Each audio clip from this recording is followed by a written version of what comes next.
Everyone enjoys stories about daring naval pilots flying for our freedom and battle-hardened captains leading the charge. But for every Cal Mason and Admiral Bishop out there blowing things up, there are dozens of unsung heroes who are just as worthy of our praise and admiration. And today, here at Conrad Naval Station, Galactic Tour is going to sing an unsung song. Meet Gunner's mate, Alfonso Lang. A master craftsman in his own right, Starman Lang is in charge of lovingly caring for the deadly armament aboard the UEES Thresher.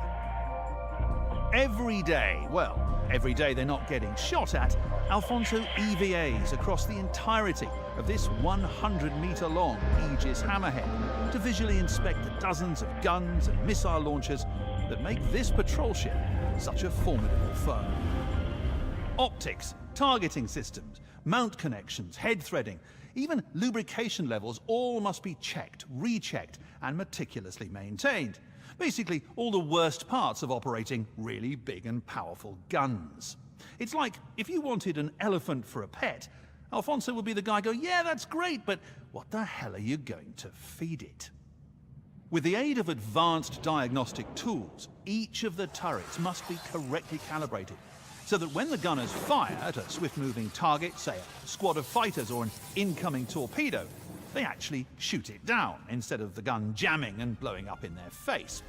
If the Aegis Hammerhead is a sleek shark patrolling the dangerous waters, then Alfonso is the remora stuck to its armoured belly, making sure this dangerous predator stays that way.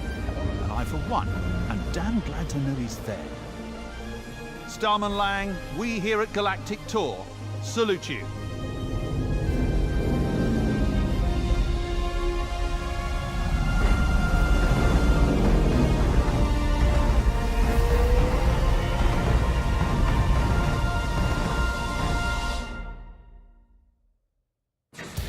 If you've ever wondered what it's like to be a human torpedo, well, my friend, wonder no more.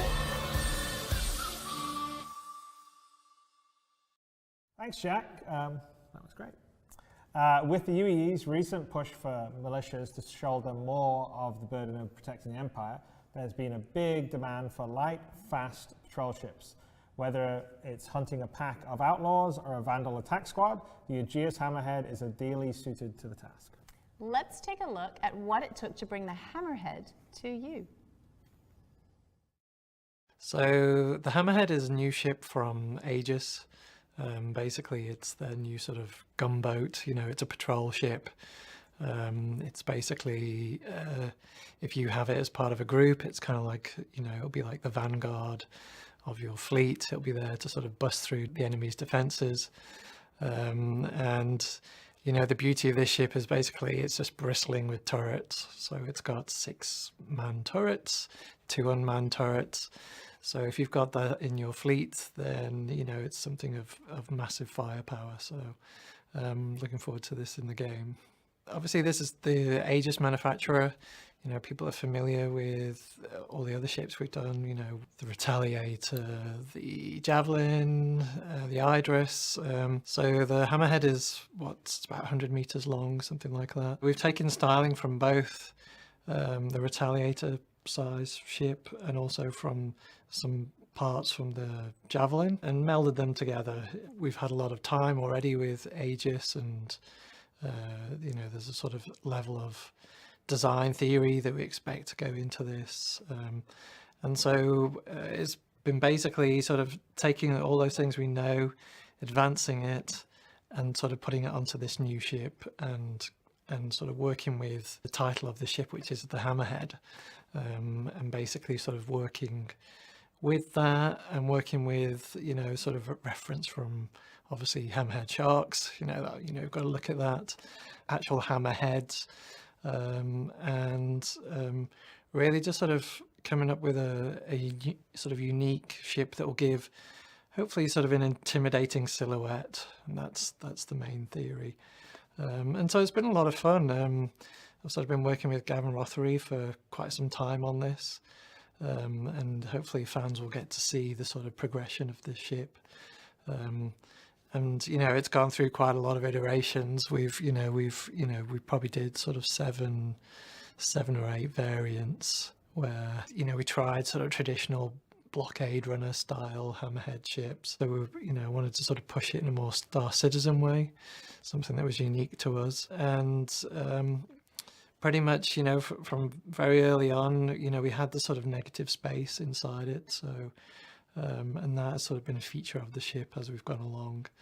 And it's gone through ups and downs. There are some that are less good, some that kind of, it turned into like some kind of space shrimp or something. Then we veered back towards the Hammerhead, and then a couple of functionality tweaks and a lot of sketching and drawing, and eventually came up with something that we were happy with, Chris was happy with, and hopefully the fans will be happy with too. We've got a few guys currently working on the exterior. There's someone looking at the engines, and we've got someone working on turrets, and then someone else is working on the hull specifically. We've reused some shaders that we already had on other Aegis ships that we knew would work well on this ship, and we're currently going through the process of effectively tracing over the concept mesh, which is way too expensive to use in engine. So we kind of have that as our base and then trace over that. And at the moment, the guys are kind of going through detailing up the mesh and applying the shaders that we already have, so we can kind of get a quick result in engine, so people can kind of review it at that point. So the weaponry on this is quite formidable. You've got your 6 turrets, 6-man turrets with excellent coverage. Each of those turrets has 4 guns on them. You also have 2 unmanned turrets, and then there are also 4 missile pods, basically 2 on the top that pop up and 2 on the underneath that pop down, I guess. And I think that's in total 32 missiles, S3 missiles. It's effectively kind of extra firepower for larger capital ships.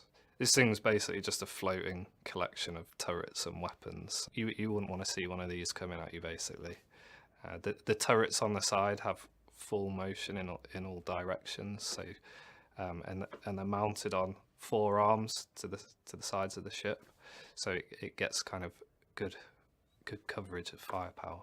The interior of the Hammerhead, you would see a lot of familiar things because we've used elements from pre-existing kits from the Aegis manufacturer. We've done tweak on colour schemes. It's just generally darker, a little more imposing. But there are key rooms which are unique. So you've got the Hammerhead, which is basically filled with these hydraulic rams on the interior, which you can see they're exposed. We kind of just sort of wanted to hint at that sort of feeling of maybe it could take a good hit. We don't have that gameplay, but still thought it was a really strong feature. And also within the head is basically the docking collar. And underneath that is the bridge, basically. So that's kind of another unique feature. The bridge is actually, when you're going to be looking out, you're going to have the head above you. So it's going to give it quite a unique feeling. You have captain's quarters, which is solely just for him, where he'll reside. He'll have his own bed, his own shower, his own toilet. Then you have the crew quarters, which will be for 7 people, as well as a co-pilot's separate room. You have a small mess hall, where they can go for food, because when they're on the ship, they're there for months, stretches at a time, so they need to be able to sustain themselves. There's a cargo room that can, I think, 5 meter square area-ish. There's hallways leading to where the turrets go as well, engineering consoles, things like that. I mean, obviously it's going to be cool because you're going to be coming into dock and you're going to be right there. It's going to be right in front of you and stuff. The other areas are basically the sort of the cargo room, which basically is just on 4 massive, well, I'd say medium-sized hydraulic rams, and they lower down and they can hold a good amount of cargo. They can also hold a rover. That was one of the requirements, just managed to squeeze them in. And then that's also sort of combined with some of the sort of exposed engineering, because the engines are essentially on either side of that room. And there's a small sort of cubby hole basically for the mechanic. And hopefully, I think it will give quite a nice experience, because you'll be sort of tucked away in there, but you'll also have good coverage of your cargo room. And also that leads to one of the rear turrets. So it's quite a nice vantage point. My favourite features, I think, I mean, there's a lot of good stuff. I think I think like overall probably is the Hammerhead and just the sort of the silhouette of the ship, how it's all come together. You know, I think it's really well designed. I think that's probably my favourite part of it, you know, aesthetically. But in terms of functionality, you know, one of the things that the turrets needed to do is basically have really good sort of coverage in any angle. So we had to come up with a system where players can get into it, and then it then sort of moves away slightly from the body to give extra maneuverability. So the fans and players pretty much have really good coverage from any direction. And so we've achieved that.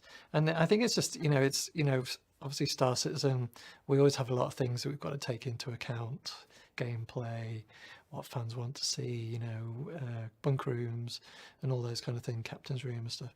And it's just a matter of approaching it logically.